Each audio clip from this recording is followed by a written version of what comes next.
Hi friends, welcome to our channel. Manohari తన గదిలో calendar దగ్గర నుంచొని పెన్ పట్టుకొని ఆలోచిస్తూ ఉంటుంది. 18వ డేటు రౌండప్ చేస్తుంది రెడ్ మార్క్ తోటి. అంటే పౌర్ణమి 18వ తారీఖు. అంటే అరుకి మళ్ళీ శక్తులు వస్తాయన్నమాట. ఇప్పుడు ఏదైనా చేసే ప్రయత్నాలు చేస్తూ ఉంటుంది. నన్ను అమర జీవితంలో నుంచి, ఈ ఇంట్లో నుంచి పంపించే ప్రయత్నాలు ఖచ్చితంగా చేస్తూనే ఉంటుంది. ఎప్పటిలాగా ఈసారి అరుంధతిని నేను గెలవనివ్వను. నిన్ను ఈసారి ఈ ఇంటి నుంచి ఇక గెంటేసే లాగా నేను చేస్తాను. ఈ ఇంట్లోకి అడుగు కూడా పెట్టనివ్వను. నిన్ను నీ కుటుంబానికి దూరం చేస్తాను. నువ్వు చూసుకోవటానికి కూడా ఇక ఏమీ మిగలకుండా చేస్తాను. నిన్ను ఈసారి అస్సలు వదిలిపెట్టను అరు అని చెప్తూ ఉంటుంది.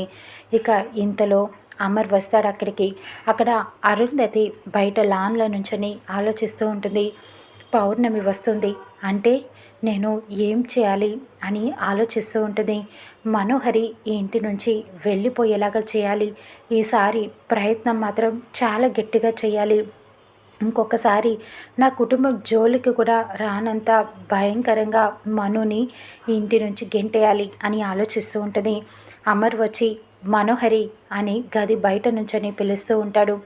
అసలు విషయం, మనోహరి నిజస్వరూపం ఇక అమర్కి ఎలా తెలియనుందో చూద్దాం.